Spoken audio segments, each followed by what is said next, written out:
Hello, everyone. Join the program Speaking with the Dead. What bones can tell us about life in the past.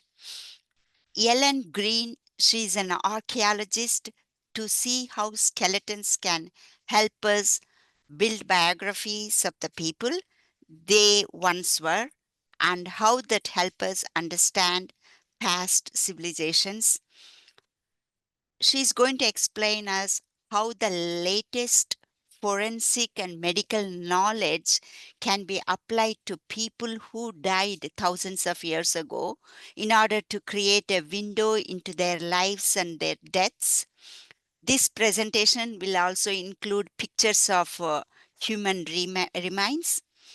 Ellen Green is again, she's actually presenting from UK. I don't know what city she lives. She told me a little bit, but she will talk about it soon. Ellen Green is an archaeology researcher at the University of Reading, specializing in religion and mortuary practices from 2000 years ago. Before returning to academia, Green worked as a field archaeologist in the city of London, England, digging up everything from Stone Age tools to Shakespearian theaters and Roman cemeteries. It's a very interesting program. I welcome her and all our patrons or attendees are eagerly waiting to listen your presentation. Ellen, welcome to the program.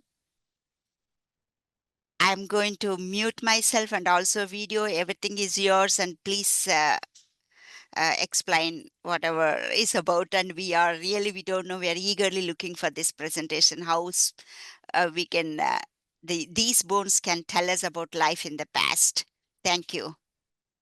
Thank you very much. So, as Uma told you, I am an archaeologist. I just finished my PhD at the University of Reading, which is where I currently live. And my specialism archaeologically is bioarchaeology, which is short for biological archaeology, and it's the study of bones. So this presentation is very near and dear to my heart because it is very much about what I do in my sort of day-to-day research life, and I really hope that you come away with as much enthusiasm and passion about what we can learn about people by looking at their remains as I have. So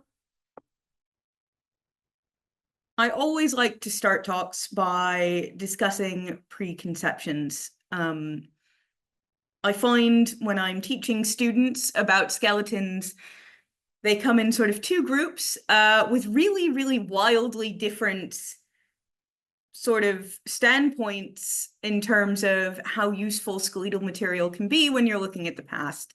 So in the first group, we have students that have grown up watching things like CSI and Bones and Silent Witness, and they think that skeletons are the best source of information in the universe.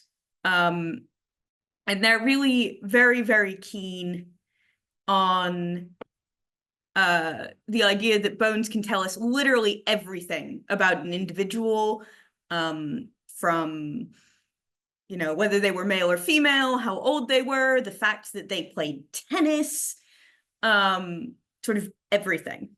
And on the other end of the spectrum, I have students where if you ask them what sort of information you might get from a cemetery or from a grave, they will tell you endlessly about the pottery and about the grave goods, about the things, you know, the skeleton might be wearing with beads or bracelets, but they'll never actually mention the bones themselves.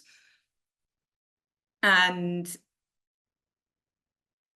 the truth realistically is somewhere between these 2 points.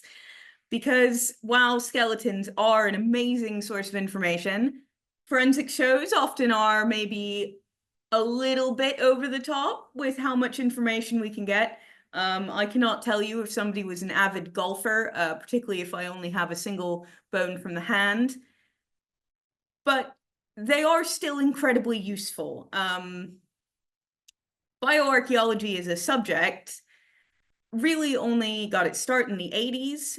It's relatively young as far as archaeological sciences go. And people in the past didn't necessarily recognize that bones were a good source of information.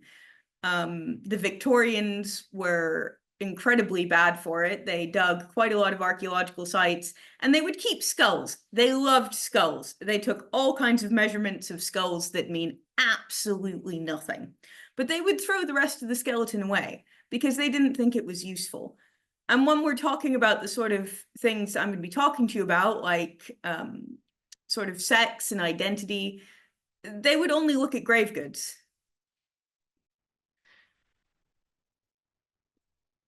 So the first thing you need to establish if you were to find human remains, be it when you're out walking your dog or on an archaeological site, is whether or not they're human, because there are quite difficult, different legal ramifications depending on whether or not what you're looking at used to be a person.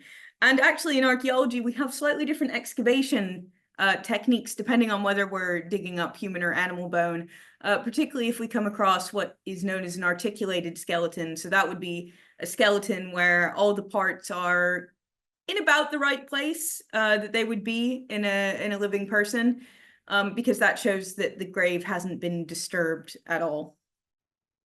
But telling the difference between human and animal remains is not necessarily as easy as you might think. Even really well-trained archaeologists don't always get it right. And just to show you an example of that, I have this picture here. So over here on the left, this is a bear paw, and this is a human hand. And it might look obvious with them sort of all together like that, but if you were to find a single bone from that in the forest, it would be really, really easy without a reference collection, or unless you're extremely familiar with both species, to tell whether or not it's human or animal. And in my experience on archaeological sites, basically, unless you're digging up a complete non-broken human skull, people actually do find it quite difficult to tell human and animal remains apart. Now, the bear hand is particularly interesting because actually my best friend used to work as a coroner in Pennsylvania, and they have quite a lot of bears out there in the Pocono Mountains. And she used to get calls out all the time when people would think that they'd found human remains, and she would go out, and most of the time it was usually bear paws. They are notorious for looking like human remains. In Britain, certainly on archaeological sites, when people are making mistakes, it's more likely to be pig bones, weirdly enough. But that's just because we don't have any bears here. Now, for all that human and animal bones do look, quite similar in some ways and quite different in others, mammalian anatomy is really interesting in that the parts of the body are really kind of the same, even though animals are a really different shape.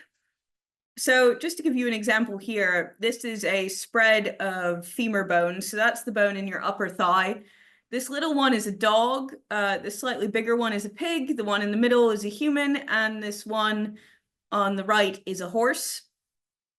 And you can see that they all have quite a similar shape to them. So they all have this sort of ball socket at the end, a sort of muscle attachment, and then a sort of knobbly end there. Because of this, if you are familiar with human or animal anatomy, you can usually work out what part of a skeleton a bone belongs to, even if you don't necessarily know what it belongs to, which can be very useful. And especially when we're looking at bones, it's important that we tend to use a reference collection. So we compare it to things where we know what species the bones are. So we have found human remains. Excellent. Assuming we have done all the legal paperwork to do so, the next step is excavation. And the excavation of human remains is a delicate business. And it's actually really important to record it in a lot of detail, because there are some things about the remains that can only really be worked out when they're in the ground and they're in situ. Because once we remove them and put them in a lab, we've lost a lot of the positioning. So this is the form that you use for recording human remains. They have their own distinct form. This is the one that my company, that when I did field archaeology, used. And then I have these two pictures of burials from Roman Suffolk in London. So these were dug in 2019, and they're both about 2,000 years old. They're both from the Roman period. And actually, these two graves were really close together on the site. But they're really different graves. And I want to talk to you a little bit about what we can tell from that. So I'm going to start with this body on the left. This person has been buried in a pit. It's not in a formally dug grave. And the pit that this person has been put into was actually too small for the body, as you can see, because the head is just resting on the edge of the pit there. They haven't been nicely laid out. In fact, their positioning is somewhat indicative that their hands might have been bound. So this person hasn't necessarily been buried with a lot of respect. Despite being on this formal cemetery site, they've certainly been given very different treatment than some of the bodies around it. The body on the right, however, is much more typical of what you would expect to see in a Romano-British burial. They are laid out on their back with their arms extended at their sides. Unfortunately, a later ditch has cut through the grave and completely gotten rid of their feet, but we have most of the skeleton. But there are a couple really interesting things you can tell from the skeleton. And so the first I'm going to point out are these sort of points here. I know they might just look like sort of rocks, but they're actually iron nails. And that tells us that this individual was almost certainly buried in a coffin. So wood doesn't survive in the archaeological record, it decays. So we're always looking for ways to sort of tell us what might have been there when the person was buried, even if we can't sort of see it now. And I'm also going to point out the collarbones of this individual, which are here and here, are almost vertical. They've been pushed up into a sort of V shape. This is very typical of when bodies decompose in a very small space, where there isn't necessarily room for, as when the body decomposes, for the skeleton to sort of fold outward. And this tells us that coffin was incredibly narrow. So while this person has been buried in a coffin, and this grave cut is fairly large, as you can see my colleague there for scale, the coffin itself must have been very thin. So these sorts of details are lost once we lift the skeleton. So it's very important that we record all of them sort of at this stage in excavation, and that excavation teams and lab teams work together so that all the information about these people can be brought to light. Now, a really interesting case study of this are the Bronze Age mummies in Scotland. Now, I bet you didn't know that we have mummies in the British Isles. I didn't know, really, until I was taking an undergraduate class on excavating human remains, and we talked about this particular case study. And they're interesting because looking at this body, I'm sure you're thinking, what is she talking about? That's not a mummy. Well, our story starts with when osteologists looked at the skeleton and noticed that lots of the bones didn't really seem to fit together, by which I mean they were giving very, very wildly different age at death estimates. So as you grow, and I'm going to talk about this more in a few slides, your bones fuse. So you start with more bones than you have as an adult, basically. And this is to let your bones grow. And then when they're done growing, they sort of fuse together. And that's the end of your growth spurt. And so they were able to tell that the bones of the skeleton were odd, because that shouldn't really happen biologically. So they have this very odd skeleton. It's from 10,000 BC, which is the Bronze Age in Scotland. It's in a really, really remote place called Callahallan, which is in the Outer Hebrides Islands on the western side of Scotland. And they decide that they are going to do some radiocarbon dating and some DNA studies. So when they do the radiocarbon dating, they find that this individual can't all be from the same person. because some of these bones are actually hundreds of years apart in terms of when the individual lived. And when they do the DNA, they find that this individual is made up of actually 6 people. Now, the way this skeleton is positioned, all the bones are in anatomically the correct place. And in fact, this skeleton is very tightly flexed. This is not a position that you can get from just arranging bones. And I speak from experience. One of my jobs as a PhD student was arranging the plastic skeletons for the undergrads to dig up and learn to excavate. And I have tried to get them in this position, and believe me, I have not managed it. Not with such perfection. So that's really odd. And what that tells us is that these body parts almost certainly had flesh on them when they were put together, because that's really the only way that you could get a skeleton in this position with this arrangement of bones. So they actually ended up looking at the bones microscopically, which is what this picture here is, using a method called histotaphonomic analysis. And what you can see from this is that all this white bit is almost perfectly preserved bone. So archaeological bone really shouldn't look this good after, 3,000 years. And what they think happened is that people were taking the corpses and actually putting them in the local peat bog until they were sort of mummified. There's a natural form of mummification that happens in peat bogs. And then they were taking them out and they were stitching parts together. And interestingly, when they radiocarboned other material in the grave, this skeleton appears to have been interred a good 300 to 600 years after the latest bone date. So this again sort of indicates that the mummy that they had created from all of these 6 people was probably kept around in the community for quite a long time before being interred, possibly as a sort of religious totem or some sort of ritual object. If you look in other cultures, there are cultures where the dead do very happily coexist with the living, and where they do take out mummified ancestors for certain ceremonies during the year. So that might be something similar that's going on here. So while I'm talking about age at death, because that was the big clue that had people looking at those Bronze Age mummies from Scotland, we have a couple of ways of looking at how old somebody was when they died.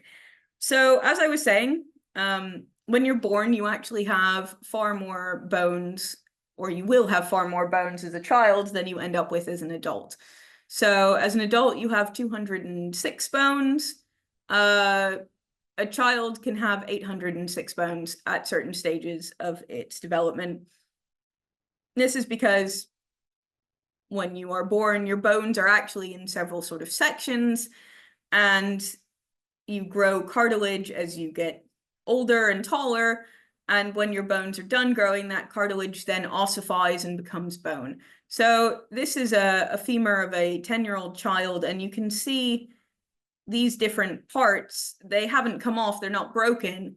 They're what's called the epiphyses. They're the end parts of bones that haven't fused on. And you can actually see when they're fusing, and it can really help you get a very good age estimate. So this is actually one of the skeletons from my PhD research. It's a Romano-British woman who died between 18 and 20. And the reason I am able to give you such a tight age range of 2 years is because this is her arm bone, the radius, which is part of your lower arm. And you see this line, that's where the base of the radius is fusing on. So the last bone to fuse in your body is your clavicle, which is your collarbone. And that fuses, it's generally done by about the age of 30. And that's by far and away the last bone to fuse. This green staining, by the way, has nothing to do with the health of the individual. She was wearing some very nice copper bangles, and copper has a tendency to stain bone. But after all your bones are fused, it becomes a lot harder to get an age estimation for how old somebody is when they died. And you end up using the hips. So there's something in bioarchaeology that I like to refer to as the Shakespearian rule, and that is hips do not lie. So usually the pelvis is the most accurate portion of the body, both for getting an adult age estimation and for looking at sex estimation, which I'm going to talk to you about on the next slide. So when you're looking at the pelvis, you tend to use two distinct parts. There's the auricular surface up here. Now, the auricular surface is where your hip attaches to your spine in the back, and the pubic symphysis here, which is where the two front parts of your pelvis attach in the front.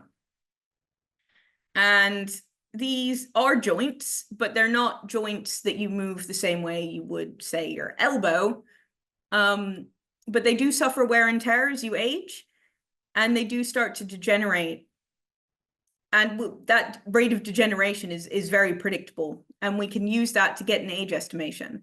The only problem with these methods is that once you are past 45, they stop working. So we can really only use it for a certain sort of age group, and then after that you are an older adult and you are unageable, which is exactly what I plan to say to people after I turn 45 when they ask me how old I am. So this is the pubic symphysis, and you can see this is a young one here from somebody who's probably in their 20s, and you can see it's got this beautiful billowy surface. And this is from an individual that is over 45. The billowy surface is worn away. You have osteophytic lipping around the edges, and you can see that it's become very disorganized.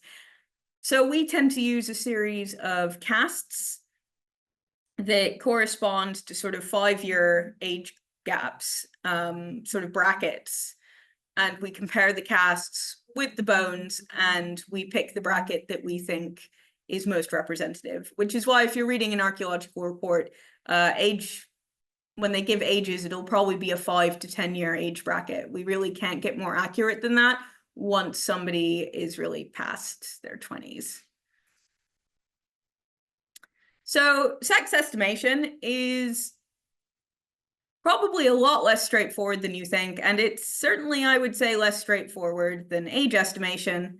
But much like age estimation, the Shakespearian rule holds true, and that is that the pelvises are the most accurate way of telling whether or not somebody is biologically male or biologically female. This is because humans are actually not really very sexually dimorphic as a species. Men and women are actually very similarly skeletally. But due to the process of giving birth, people who are biologically female tend to have some slightly different traits in their pelvis, mostly to allow for that process. So you get a much wider subpubic angle, you get a wider sciatic notch here, and the sacrum, which is this back bit sort of where your spine connects to your pelvis, tends to be more curved in men because that space doesn't need to be more open to accommodate a baby.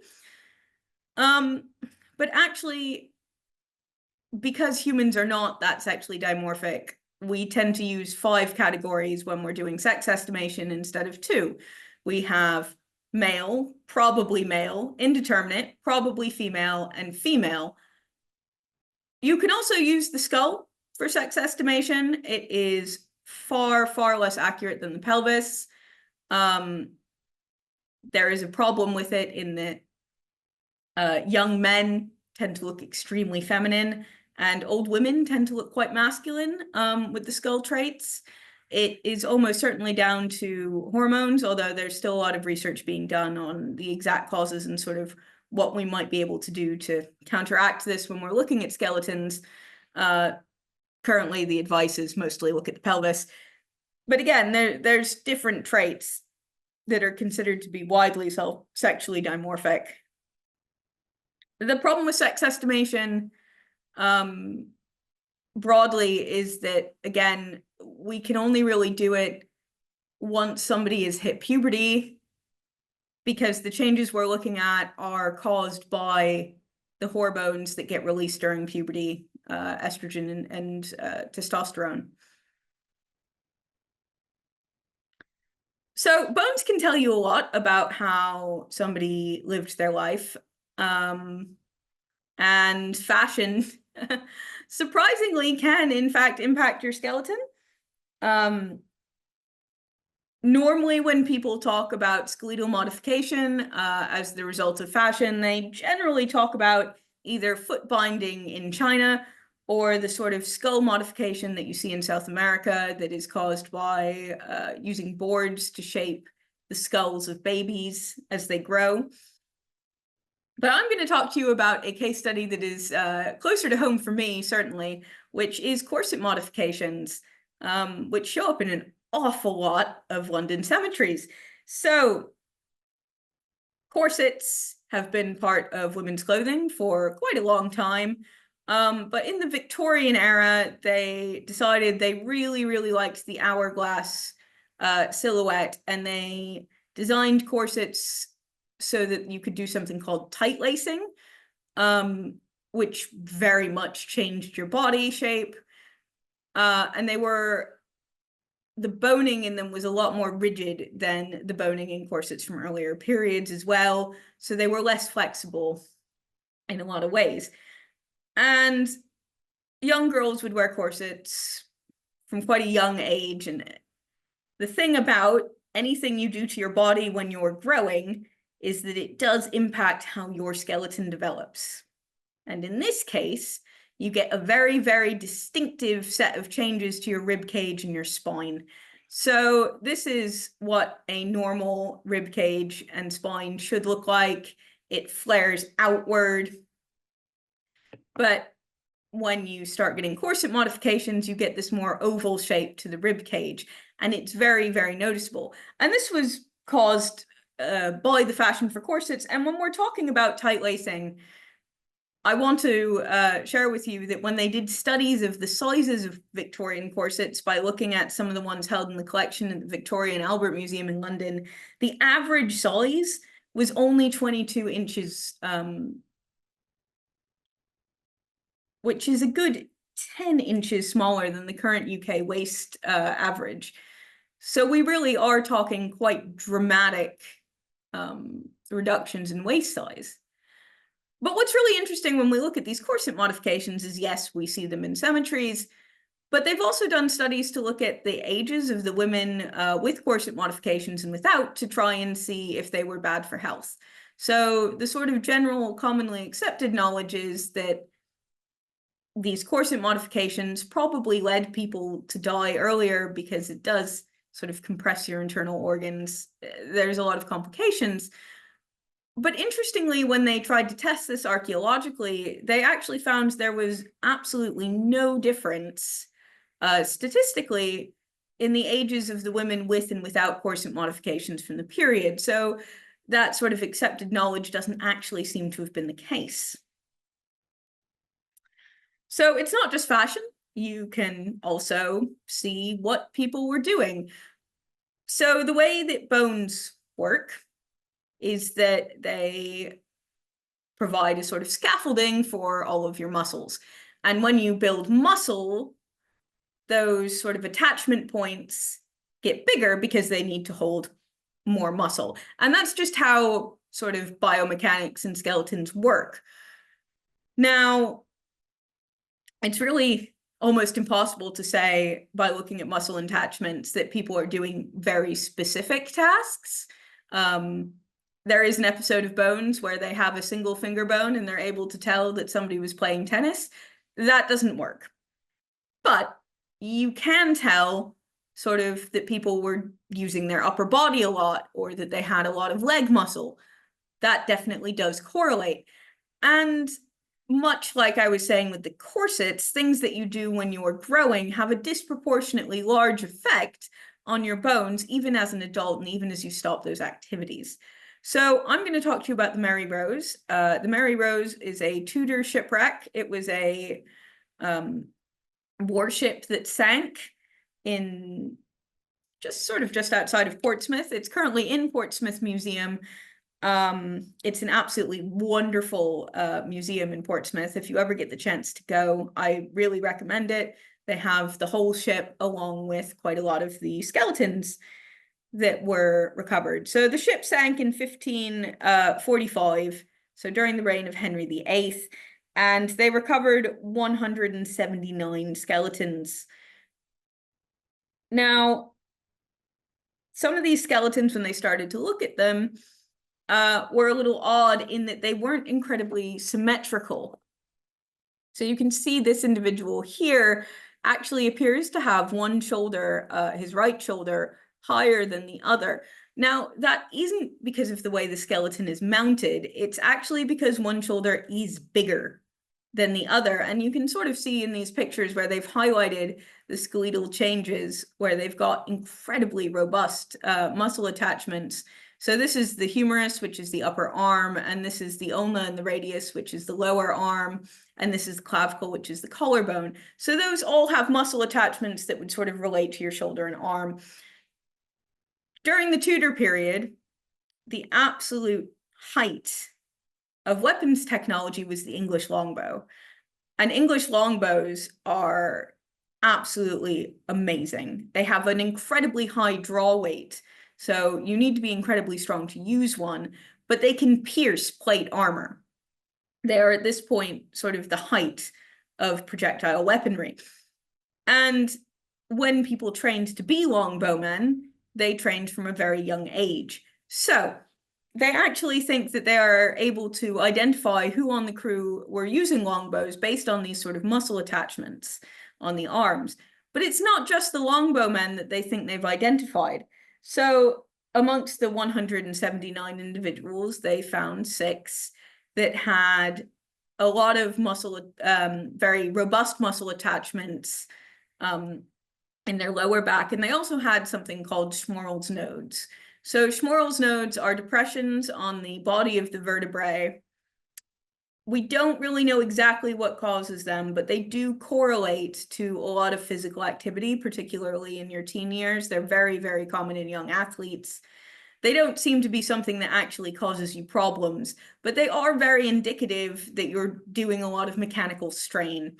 And they actually think that these 6 individuals were probably the gunners who were aboard the Mary Rose, because hauling around cannons and cannonballs and barrels of gunpowder would have created the sort of mechanical strain that we see evidenced in these skeletons. So we can start to put together, you know, who on the crew is who, just from looking at how their bones sort of interact mechanically. But it's not just things like fighting and using a longbow that show up, but also we can sort of start to see some things about what kind of technology is available to people as well. So this is a modification called a squatting facet. It basically happens when you spend a lot of time squatting or on your knees. It's these small sort of divots here at the bottom of the tibia, which is the very bottom of your leg, and some sort of raised muscle attachments here in your talus, which is the top of your ankle. And these are really, really common in the ancient world, but maybe not so common in modern populations. And one of the reasons that we think they're so common, particularly in prehistory, has to do with the way that people used to process grain. So this is a woman using a very traditional cornstone in Mexico. And this is the sort of thing that we think prehistoric people were probably doing when they were grinding grain. You'd have a stone, a set of stones, and you'd sort of rub them back and forth against each other with grain in the middle. Now, there was a really interesting study in France that looked at squatting facets, and it looked at sort of lots and lots of periods from the prehistoric period all the way up, you know, to the modern period, and how common these sort of squatting facets are. And they found that up until the sort of 15th century, pretty much everyone has them. And then in the 15th century, they sort of get a little rarer. And then sort of by the 18th and 19th century, they're completely gone. And for a long time, this sort of stumped people. And then they sort of thought about, well, what activities are people doing that might cause these, and what happens in the 18th and 19th century that would really, really change it? Well, it's the introduction of stoves. So most people really, up until the 15th century, when they're cooking over a fire or a hearth. There's a lot of squatting down and stirring. It's not going to be sort of at a comfortable height when you are standing. In the 15th century, stoves sort of get introduced and become more common in France. And that's when we start to see them sort of disappear. And then by the 18th and 19th century, pretty much everyone has a stove. And when you have a stove, you're cooking standing up. And because of this change in behavior, we start to see changes in the skeleton. We can also see when people use their teeth as tools, as well as sort of some other habits by looking at them. So I'm going to start with this picture down here at the bottom. This is from 2000 BC in Spain. It's a very old set of remains. This is a prehistoric society, and quite a lot of the women, and only the women, had these strange grooves in their teeth. Now, what this is indicative of is that people are processing plant fibers, probably when they're making thread, and they're sort of pulling them against their teeth. And as they do this over and over and over, it eventually wears down these grooves. And this is quite interesting. Not only does it tell us how that they're processing these plant fibers to make thread, but we know that only women are doing this because we don't have any male skeletons that have these marks. And we can also tell when they're starting, because they start to get these marks sort of in adolescence. And obviously the older they are, the deeper they get, which is very indicative of them doing this over and over and over. And people using teeth as tools is really common in the ancient world. We have examples of people using sort of teeth to scrape hides. And when you're weaving baskets, it's very normal, again, to sort of use your teeth with the fibers. And we can start to see traces of these activities left behind on the skeleton.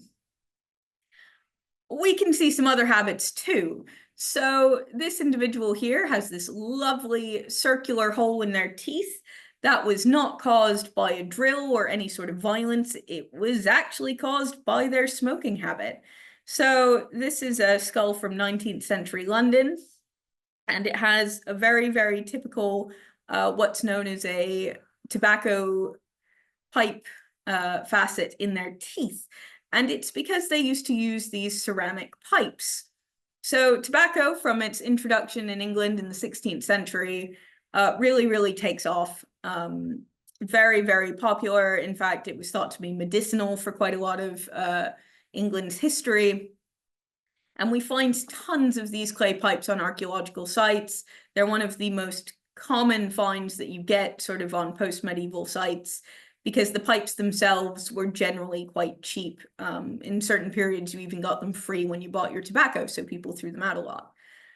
But when people were smoking them, they would clench them between their teeth, and tobacco is, not tobacco, ceramic is a very hard material, which meant that the sort of teeth wear away. And you can actually see where this individual has not necessarily always been consistent with where he has been clamping his pipe, because you can see the starts of a pipe facet wear there and there, as well as this really lovely one here.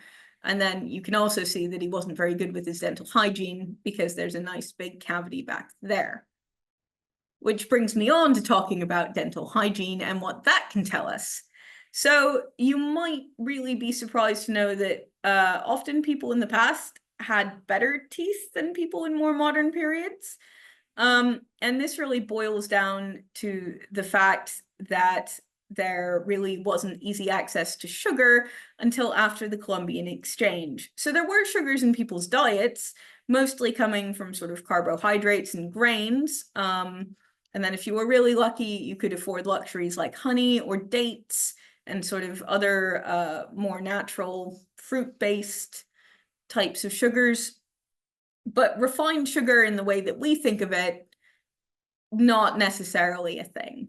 After the Columbian Exchange, it sort of becomes much more widely grown and distributed, sugar prices fall, and we can actually see that reflected in dental health, and you can also see it in where you tend to find cavities. So both of these individuals are Roman, and you can see this person does have cavities, but they're on the what we call the occlusal surface of the tooth, which is the bit that you chew with. But when you look at skeletons in the Victorian period, which is the 19th century, you tend to find a lot of individuals with cavities sort of between teeth. And that's because sugar was often dissolved in water, and then you'd soak the rags in the water, and then you'd give that to your kid to stop them crying. But that meant because the sugar was dissolved, it could get into places that sugars which are coming from, carbohydrates and stuff aren't necessarily going to reach. I also included this because you can tell when somebody lost their tooth during life versus when they lost their teeth after death. And this is a really lovely example of it. So this large section here should have quite a lot of teeth, the premolars and the molars. But as you can see, there's not even any sockets. So when you lose teeth in life, your jaw actually heals over the socket, which is why if you lose a tooth and you want to get an implant or a replacement of some sort, you kind of need to get it pretty much immediately if you want it to be implanted into the bone, because otherwise that gap just heals over. But when people lose their teeth after death, you don't get that nice healing. So we can see that the incisors on this individual, they probably just fell out as a result of sort of decomposition. It's quite normal for skeletons to lose a few teeth. And that sort of lets you trace. This individual is also interesting because you can see where they've got sort of differential wear, and that shows again that they're using their teeth as tools. Dental wear is really interesting. It can be used for age estimation in some populations, although it's not very accurate, and it's really, really dependent on what they're eating. And it can also be used sort of almost as a status indicator in certain periods. So people are grinding their grain using stone querns, and certain types of stone produce more grit than others. You're always going to have some grit in your flour in the ancient world, but how much is very much a factor of, can you afford the bread that was milled with the really nice German lava stone that doesn't, necessarily crumble, or are you stuck getting the one made with the local British stone that's a bit pants? And so if there's more grit in your bread, the more your teeth are going to wear down and the faster they're going to wear down. The last thing I want to talk about really with teeth is dental calculus. So calculus is this sort of stuff here, and it's basically mineralized plaque. And I have to say, this picture always makes me want to go and just immediately brush my teeth. Similar reaction to what I get in the lab. This is a very, very extreme case, but it's a really good case for looking at how we can start to build stories about these individuals from looking at their remains. So you'll notice all the dental calculus on this individual is all on one side of their mouth. And the two teeth that we do have from the other side are incredibly worn. They're what we call peg teeth, where there's basically just the root. So this individual eating probably would have been quite painful. And the thing about calculus is that if you're eating lots of soft foods, you get a lot of it. But if you're eating hard foods like apples, it kind of tends to act as a natural toothbrush and it sort of wears it away. This individual is only eating soft food, and they're only chewing with one side of their mouth. That's probably because it's really painful to chew with the other side of their mouth. And this isn't true only in humans. There's actually some amazing case studies that have been turned up of dogs that must have been really loved by their owners, Roman dogs. There's a case of one in Greece where there's incredible dental calculus because the poor little pup wasn't really able to chew at all, and their owner loved it enough that they were feeding it all these soft foods so that it could still eat. And this is reflected really in the dental calculus that we find on the skeleton. So bones are also very cool because chemically we can use them to tell where people are from. I'm sure you've all heard a lot about DNA studies. That's not what I'm going to talk about. I'm going to actually talk about something called isotope analysis. So the ivory bangle lady is a 4th century Roman lady that was buried in York. She was quite young when she died. She was between 18 and 23, and she was found in an exceptionally wealthy grave with lots of grave goods made out of ivory, and with sort of connections, we think, to trade routes in North Africa, which is really interesting for somebody that's in the north of England. And the way isotopic analysis works is that your teeth form as you are growing up. And as your teeth form, your body uses the available minerals in your body to make your teeth, which makes sense. And where your body gets most of those minerals is out of your drinking water and your food. And in the ancient world, your drinking water is almost always groundwater. And that water will have a level of strontium in it. And that's going to depend on the geology of where you are. So by looking at the different strontium isotopes and their sort of ratios, you can match that to a geological map to see where somebody was growing up. And you can actually be fairly specific because we know at which ages which teeth develop. So whereas DNA can tell you where somebody's ancestors are from, isotopes can tell you sort of where they grew up. The only problem with isotopes is that you can't be hugely exact because different geological areas are often quite similar. So the ivory bangle lady, they had this idea that she probably wasn't local to York because of all of these grave goods. And when they looked at her isotopes, they did find that they were correct. Her isotopes were very consistent with her having grown up in the Mediterranean. And it's quite interesting that we can sort of trace that she came to England probably as an immigrant by looking at basically the chemical composition of her teeth. Bones are also, unsurprisingly, good at looking at how people dealt with different health problems, most obviously broken bones.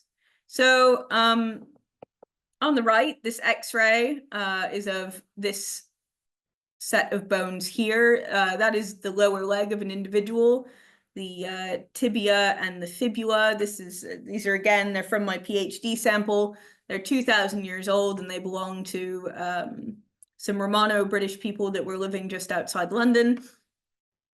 And you can see this individual had a really, really nasty break across. It took out both bones. And while it has sort of started to heal, you can see from the X-ray, it's not completely healed.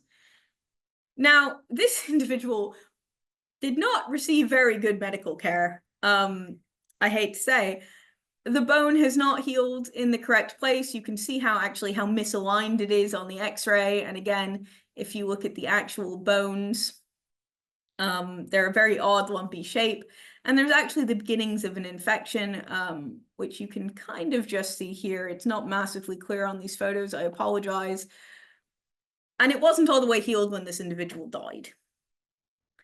In contrast, we have some much older, but far better cared for individuals from Egypt here. They are from 300 BC, so a good 300 years older than my individual. And this is a leg and an arm of two individuals. They were both found, and they were found with their splints still intact. So Egypt is really great because the dry climate means we get things being preserved that we wouldn't necessarily in England. And that includes these lovely wooden splints that you can see in the photo. Now, sadly, both these individuals died quite soon after being splinted. There's no evidence of healing in the bone. but that does mean that they were buried in the splints, and we can sort of see this technology of people getting the bones aligned and then supporting them so that what happened to my poor Romano Brit is not happening to these Egyptians. But it's not just broken bones, we can also see evidence of surgery. So these are two incredibly early examples of surgery. The skull is from between 2200 BC and 2000 BC. And these three holes are what is known as trepanning. So trepanning is a medical procedure in which you cut a hole in the skull. It is weirdly common in prehistory across lots of different cultures and geographic areas. We don't know why they're doing it, but it probably would have been done with flint tools like this one. But we still do trepanning today in modern medicine when there is pressure on the brain. So if you get something like meningitis that causes your brain to swell, or if you've suffered some sort of blow to the head that has caused a similar thing, that hole can relieve pressure, and it can be life-saving. Now, this individual is from Jericho in Israel, and these three holes, they survived that. And they survived for a very long time afterwards, because these are actually really nicely healed. They have these lovely beveled, rounded edges. That's indicative of the bone sort of healing itself after being cut with this rather primitive tool. And it's really interesting because we're talking about, again, very, very early people. This is from the Neolithic. They have basically only just invented farming. They certainly don't have anesthetic. They don't have any sort of antiseptic, and yet people are having these quite impressive surgeries and surviving. And like I said, we don't know why, but with this individual, it's interesting to also note this dent, which is healed blunt force trauma. So it is possible that these were the result of very much the same procedure that you would see in a modern hospital today if there was swelling on the brain. They might not have necessarily thought of it like that, but it is certainly something to speculate on. But then this picture on the right is actually even older. This is the oldest evidence we have for amputation. So this is 31,000 years old, this individual, and they were found in Borneo.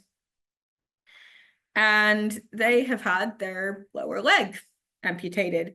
And again, it's really nicely healed. There's no evidence of infection on these bones. An infection, acute infections that kill you quickly, you wouldn't necessarily see, but then we wouldn't see this kind of healing. And chronic infections are absolutely visible when they happen on skeletal material.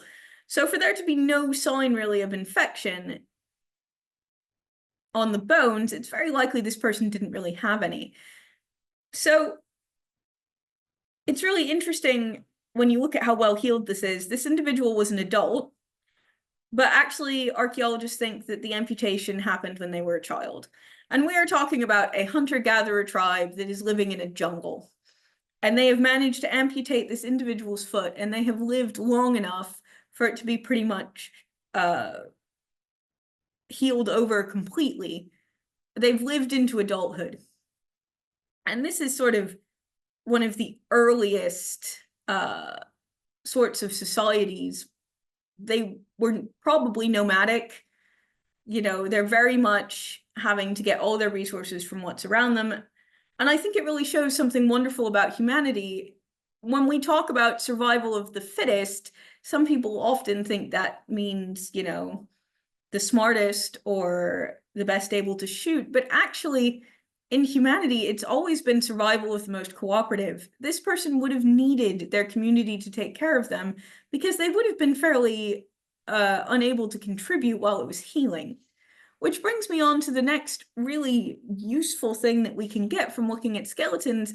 is we can start to look at disability in the past, which can be quite difficult using other sources because people don't, when you look at histories, they tend to talk about kings and generals and, you know, very important individuals, and they don't tend to talk about things like disability or indeed the everyday person.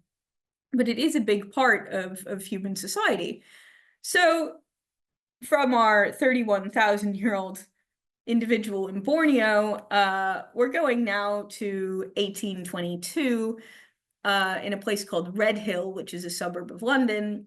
And we have this individual who looks fairly normal on the right side of their body. And I apologize, I couldn't fit the whole skeleton in a photo, but their upper body is also completely normal. But their left leg is exceptionally atrophied. So look how much smaller all of these bones are. They're very, very thin. You have almost no muscle attachments. So when I was talking about biomechanically, if you work out, if you get big muscles, you get these really robust muscle attachments. Sort of the opposite is true, where if you're not using sort of muscles and they atrophy, so do your bones. This is really, really extreme difference. If you had shown me the bones on the right and the bones on the left in a sort of blind study and asked me if I thought they came from the same individual, I would have looked at you like you were mad. Which is, again, why it's very important to have this sort of excavation data. So this individual was almost certainly paralyzed, or at least their left leg was, because this sort of atrophy doesn't really happen without complete immobility.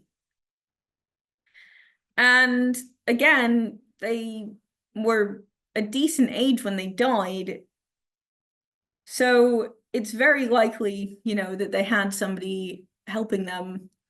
And they were still existing in this society despite being, you know, disabled. And what's really interesting about this is if we look at the place and the time, it's very likely that this individual had polio.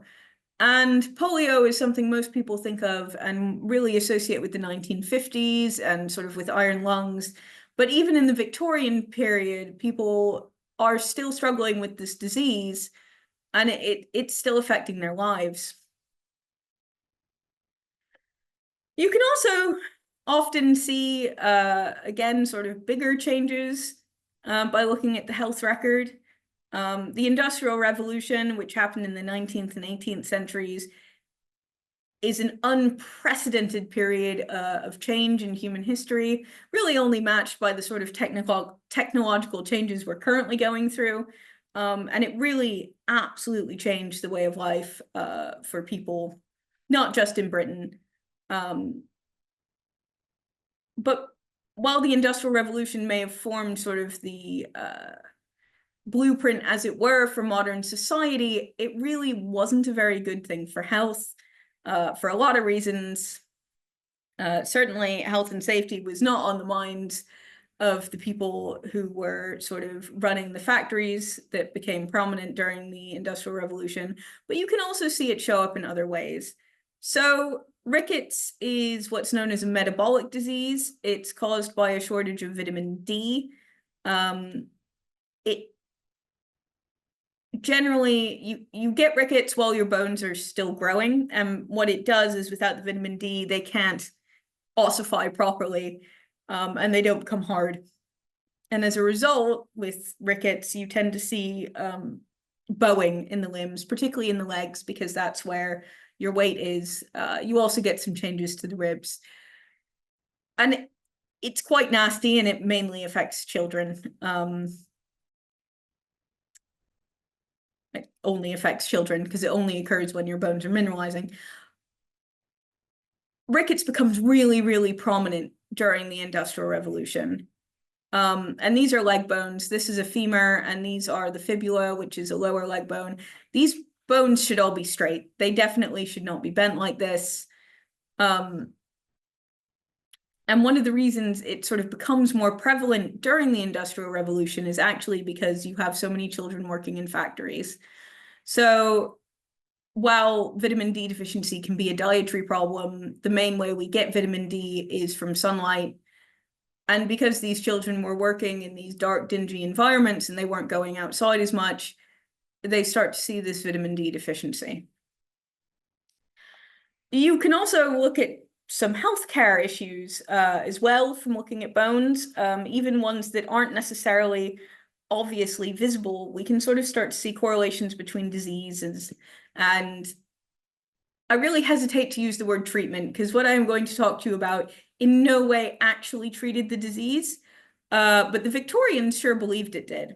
So syphilis is very nasty and quite virulent, and it was really quite prevalent in London during the 18th and 19th centuries.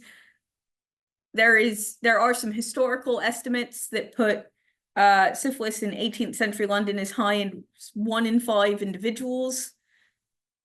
Personally, I think that's probably a little bit higher than it actually was, but it certainly was very prevalent in the population. Now, tertiary syphilis, which is the sort of third stage of the disease, shows up really prominently on bones, and it doesn't look like any other disease that people can get. So it's very, very recognizable. You get these lesions on your skull, which are called caries sicca. Again, it's sort of got that bubbly, horrible, almost melted appearance. And you get a lot of infections on your shin, which is what all these sort of dark patches are here on these tibias. There's also something called congenital syphilis, which is syphilis you're born with, and that can cause blindness as well as some other skeletal deformities. But the main form of syphilis is the venereal disease. Now, in the Victorian period, they thought that mercury was the cure for syphilis. It isn't. Mercury is very poisonous, and people either used to sort of consume it, either as a liquid, as a sort of drink, or as pill. There were mercury capsules as well that people took, or they used to inhale mercury vapors, which probably would have been extremely painful in and of itself. But the thing about mercury is it's a heavy metal, and when you get heavy metal poisoning, often some of those metals do end up in your bones. And there have been some really interesting studies that have been able to correlate high rates of mercury with individuals with syphilis, which gives us this sort of proof that they're using this as a treatment. And we can sort of work backward to maybe periods where it's less well documented to see if they are still using mercury as a treatment. There's also a lot of potential for this sort of heavy metal study for looking at how, different environmental pollutants were affecting people in the past, which is a huge problem with modern health. The Romans, for instance, the Romans loved lead. They used to use lead as a sweetener for their wine. They used to use it in their water pipes. And there's a lot of questions about how many Romans were actually suffering from lead poisoning as a result. So lastly, I want to finish up my talk by talking about two individuals from the War of the Roses. The War of the Roses was a battle of succession. It's actually what George R.R. Martin claims he based Game of Thrones on. It occurred between 1455 and 1487. It was an extremely bloody civil war between the Yorkites and the Lancastrians, who were both branches of the Plantagenet line. And if you've seen sort of Shakespeare's history plays, you might already know something about the War of the Roses. Ultimately, Henry Tudor wins, and he starts the Tudor line of kings in Britain. But before that happens, we have the Battle of Towton. So Towton has the rather dubious distinction of being the bloodiest battle ever fought on British soil. The Yorkists won, and when they won, they killed all of the Lancastrian prisoners, and archaeologists found a mass grave, which they associated with this battle, and there were lots of individuals in it. And there has been some amazing work out of the University of Bradford in England looking at medieval warfare using these bodies and the sorts of injuries they sustained. I want to talk about Towton 16, who is this individual. They've reconstructed his face here. Now, he was almost certainly a prisoner who was executed. He died most likely from a blow to the back of the head. He certainly had a very nasty wound there. It's very hard to do cause of death with skeletal remains, because there are so many ways that you can be killed that do not show up on your skeleton, but they're relatively sure that he was an executed prisoner. What's interesting about him, though, is not his death, or indeed his presence at the Battle of Towton, but this very nasty sword wound across his face. And you can see on the reconstruction, he's got this very, very nasty scar. This sharp force trauma, it's incredibly well healed. And again, much like the amputation case, there really isn't any evidence of infection. And this tells us a couple of really interesting things about this man. First of all, it tells us that he's no stranger to violence. He has taken an incredibly devastating blow to the face at some point previously that has healed incredibly well. And that probably has not occurred because he was in a field minding some sheep. This is where the interpretation of him probably as a mercenary comes from. He certainly wasn't any stranger to battle. The other thing is that he had amazing medical care. The medieval period is not renowned for its good medical care. They were still working off the four humors theory. Leeches and bloodletting were really the height of what was available. It's not a great period to have medical issues in. But he has, again, managed to survive this without any antiseptic, without it getting infected, which is pretty amazing, again, given that this wound was deep enough that it actually cut through his skull. And it also tells us that this man was probably quite well off, because that kind of medical care would not have been cheap. And he also wouldn't have been able to work probably while it was healing. This is a very debilitating facial wound, and it probably would have had him laid out for quite a while. So there are some interpretations where he's an important Lancastrian retainer or a mercenary. But either way, he's definitely someone of means that is not a stranger to a fight. And it's really interesting that this one sword wound can tell us all that about this man. And then lastly, just to finish off, probably the most famous War of the Roses skeleton, if not the most famous skeletal case in Britain, the body of Richard III. So Richard III was very briefly king before being killed at the Battle of Bosworth Fields, which ended the War of the Roses. If you know your Shakespeare, Shakespeare depicted him as a very evil man with a hunchback and a hump. He describes him as limping. He talks about his withered arm. He has all these physical deformities in the Shakespeare play, and there's been a lot of debate historically before we found the skeleton about how sort of true those depictions were, whether or not they were just propaganda. The play Richard III is certainly, to some extent, propaganda, given that Shakespeare was writing it for the descendants of Henry Tudor, who killed Richard III in battle. So they knew there was a chance that Richard was buried in the cemetery that was under the very famous car park in Leicester where they found him, but they didn't know for certain, and what they found was an incredibly large battle cemetery. And they found this one individual that they made them a little bit suspicious about who he might have been. So 30 to 34 years old, male. So about the right age. He would have been about 5'8" tall.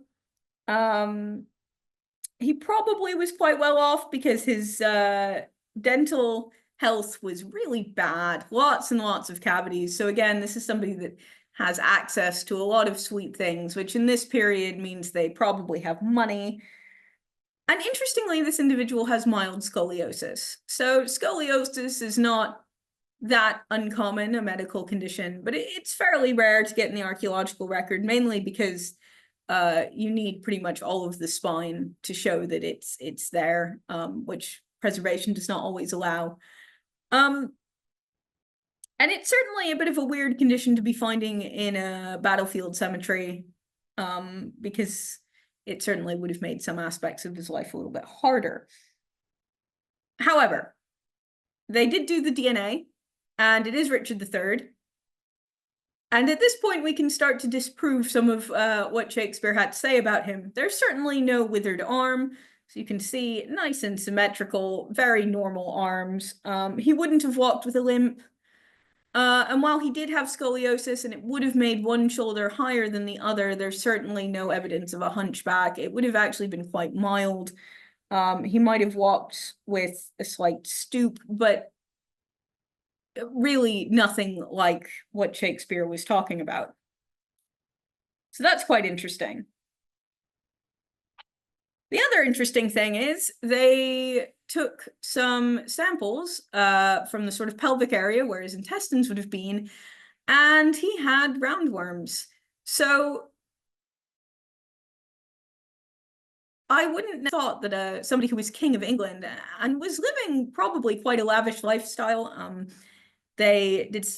One of the other things you can do with isotopes is look at people's diets, and they know that he was eating a lot of meat and a lot of fish, which again would have been status indicators in this period.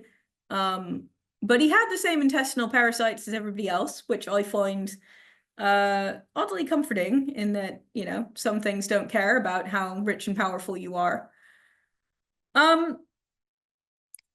The skeleton also tells us probably how he died. So he was not a popular man, as it turns out. He had 9 blows to his head, 1 incredibly deep cut to his pelvis, and 1 in his spine. It's worth keeping in mind that you have to go through a lot of tissue before you actually hit the skeleton when you are doing violence to someone. They think the wounds that probably killed him was this sword blow here that actually took off the back and sort of bottom of his head. That's not a really very good place to get cut. But it's, again, an interesting window into one of the kings of England, and it allows us to start to sort of unravel some of the things that were written about them and how true or untrue they might have been. So I really hope you have enjoyed this talk. I am always endlessly fascinated by the sorts of things we can find out by looking at the skeletons of people who lived before us. And I really hope that you go away with sort of this understanding of just how useful looking at somebody's skeleton can actually be for teaching us about the world as it was thousands of years ago. Thank you very much.